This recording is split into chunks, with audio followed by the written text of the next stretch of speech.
The Selfish Path to Romance. Download Chapter 1 for free at drkenner.com and at amazon.com. Brendan, you're having some difficulties with anger? Yes, I am. Yeah, tell me what's going on. Well, just about 2 days ago, I was talking to my girlfriend, and she told me that she was with a friend. But when I called that friend up to see where she's at, she said that she wasn't with her. So, and then when I waited at her house for her, she came home with another guy, but she told me it was just for friends. And I exploded. I almost got pretty physical with the guy, but Okay, you're breaking up a little bit. Is there a way to talk directly into the phone? Yes, I'm sorry. Okay, that's wonderful. So what I've got so far is that you've been lied to, you've been betrayed, that you 2 days ago you came home, your girlfriend had told you that she was with a friend, didn't mention male or female. When you came to her house, or is that right? You saw Yes, and then I waited. I mean, I called her phone, she didn't pick up. Texted her, she didn't pick up. And when about an hour later, she came home, and I guess it was a coworker that took her home, and I exploded, and I didn't get physical, but I got really verbally, I got really mad. I mean, is it my fault to get mad at her for that? You jumped the gun, because Let's say that it was totally innocent. Let's say, where are you? What state are you calling from? Washington. Okay, we're in Rhode Island. We get snow here. So let's say that a coworker took you home because you were in a snowstorm. You get Washington, D.C. or Washington State. Washington State. You get snow, don't you? Yes. So let's say a coworker took her home because it was a big snowstorm. It happened to be a single male coworker who she doesn't have any interest in. She may think he's a nice guy, but she has no interest in him. You do not have enough data at that point to know why she didn't answer her cell phone, why she didn't get her text message. You don't have enough data. Maybe she left it at work accidentally. Well, she didn't go to work. She told me she was with another friend. Oh, but so you did catch her in somebody else. Did you have enough data to catch her in a lie, or was it? Yes, I did. You did. Yes, she said that she was with another friend, but and then when she got home, I was like, what were you doing? And she didn't answer me, and then I got really mad, and then I was like, I was like, what are you doing? And then she was like, I just feel like I was out with dinner with my coworkers, like a bunch of coworkers, but I was like, okay, so why did he have to take you home, Yeah. And she's been texting him and talked to him more than usual, and then and I mean, was I? I need to know what you did when you said you exploded, because we'll talk. I started screaming at her. I started screaming at him, and he tried to go after me. He was like, "We're just friends." I was like, "Okay, then why couldn't you pick up your phone and tell me?" She was like, "Because I didn't want you to get mad." So did I have the right to explode, or no? How should I have explode? You're for your own self-respect. You want a better coping strategy, because even if it's the case that you were massively betrayed and that she's having an affair with this guy, no, I'm really jumping the gun here. But even if it's the worst case scenario that she's been seeing him for 2 months or 2 years or something on the side, it's not your character that's destroyed. Whose character is destroyed if she's been deceiving you for 2 months or 2 years?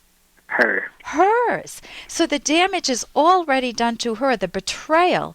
What you need to preserve at that moment is your view that she betrayed you, but not all women will.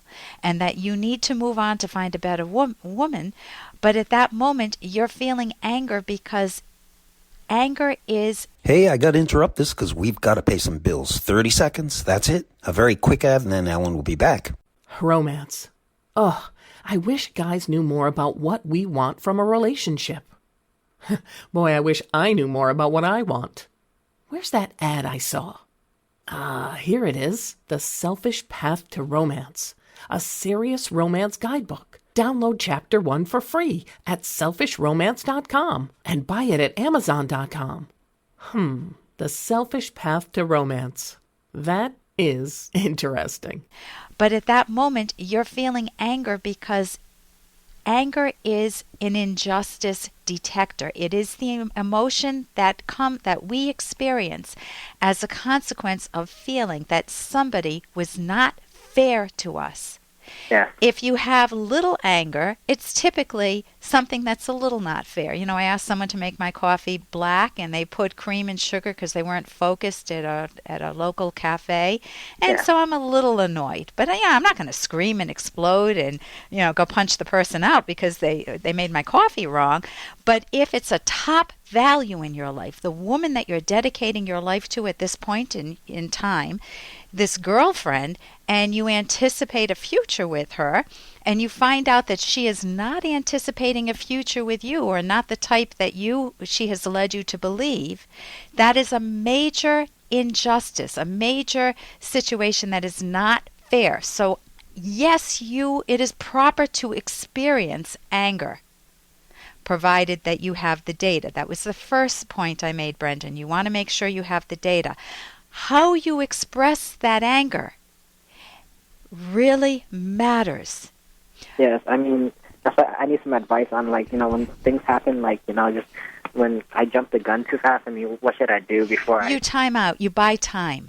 Because if you go on autopilot, you're going to punch her out, or you're going to punch him out, or you're going to do whatever you did with your siblings growing up. Did you have siblings? Yes, I do. What'd you guys do when you got angry? We just started to argue, and kind of hurt each other too. Oh, you're breaking up again. Did it escalate? Did you ever hit, punch, kick, throw thing? Yeah. Okay. So those habits die hard unless you take conscious control and make an effort to say, what do I wish I had done differently in this situation? Let me name some things. If you sat down with a paper and a pen and just wrote, how could I manage it differently? Who do I admire? Who manages their anger well? And you might say, oh my gosh, something, I have a coworker who would have walked away from this situation.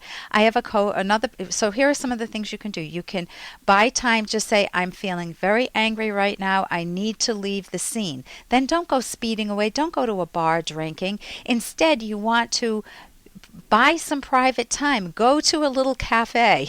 Order the coffee. Hope you get it right. But go to a cafe, Brendan, and then write on paper how you're feeling. Get your feelings out on paper. If you have a good friend, you could talk to a friend.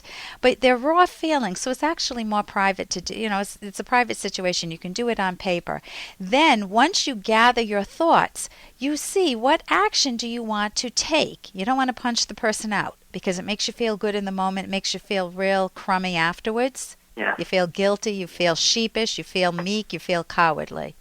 Yes, that's why I'm calling right now, because I feel bad for exploding. Yeah, you can go back and say, listen, I apologize for exploding. I need to give this some thought. This is not a workable situation right now. I need to figure out what I want to do with the relationship. Take the moral high ground. What am I going to do with the relationship? Yeah. And you don't want people to be able to provoke you like that. If you go to my website, right, drkenner.com, there's an anger workout book. There are multiple anger books that you can get, not just on my website, but just if you go into the bookstores, you can get. I'm at your page right now. Yeah, you can get an anger workout book that I think will be helpful for you. So I hope, thank you very much for your call, and I hope you some wonderful success in taking some time outs and getting the thinking time. For more Dr. Kenner podcast, go to drkenner.com and please listen to this ad. Here's an excerpt from The Selfish Path to Romance by Dr. Ellen Kenner. There is no problem with sex before marriage, provided one genuinely cares for the partner and practices safe sex. We obviously don't condone mindless sex, divorced from any valuing of the partner. Why not? Because it won't have any personal meaning. In summary, although the sexual capacity is given to you, knowing how to enjoy it, whom to enjoy it with, and whether it should be enjoyed is not self-evident. Such sexual knowledge is not instinctual or innate, as is evident with the widespread sexual problems so many people experience. You need more information about the nature of sex and how to enjoy it. There are hundreds of books and videos showing many ways to enjoy sex. These can be helpful, but they are not the whole story, and in our view, not the most fundamental part of the story. You can download Chapter 1 for free at drkenner.com, and you can buy the book at amazon.com.